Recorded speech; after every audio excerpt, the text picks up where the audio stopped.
అందుకని మనం మీకు ఇప్పటికీ చెప్పదలుచుకుంది ఏంటంటే రాష్ట్రంలో 147 నియోజకవర్గాల్లో తెలుగుదేశం, జనసేన, బీజేపీ 3 కలిపితే ఓట్లకి వైసీపీకి ఓట్లకి మధ్య 5% గ్యాప్ ఉంది, అంటే 2% గ్యాప్ ఉంది.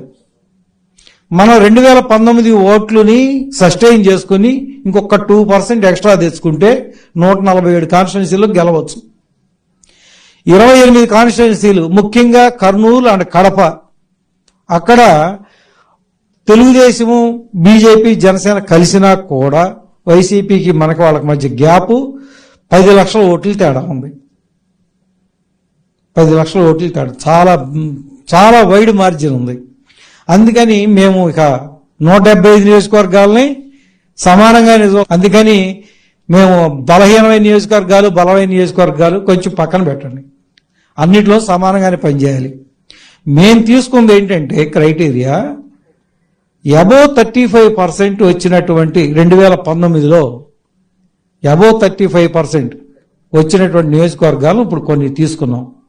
ఇంకా ఈ 30 కాన్స్టిట్యున్సీలు కాకుండా ఇంకా అందరం పనిచేస్తాను. అందుకని మనం మీకు ఇప్పటికీ చెప్పదలుచుకుంది ఏంటంటే రాష్ట్రంలో 147 నియోజకవర్గాల్లో తెలుగుదేశం, జనసేన, బీజేపీ 3 కలిపితే ఓట్లకి వైసీపీకి ఓట్లకి మధ్య 5% గ్యాప్ ఉంది, అంటే 2% గ్యాప్ ఉంది. మనం 2019 ఓట్లుని సస్టైన్ చేసుకుని ఇంకొక 2% ఎక్స్ట్రా తెచ్చుకుంటే 147 కాన్స్టిట్యున్సీలు గెలవచ్చు.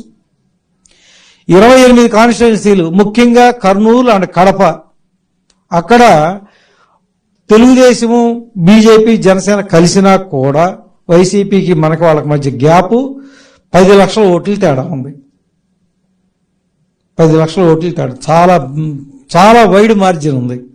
అందుకని మేము ఇక 175 నియోజకవర్గాలని సమానంగా అందుకని మేము బలహీనమైన నియోజకవర్గాలు, బలమైన నియోజకవర్గాలు కొంచెం పక్కన పెట్టండి, అన్నిట్లో సమానంగానే పనిచేయాలి.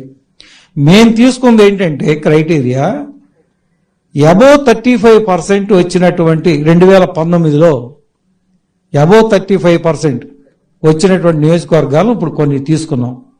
ఇంకా ఈ 30 కాన్స్టిట్యున్సీలు కాకుండా ఇంకా అందరం పనిచేస్తాను.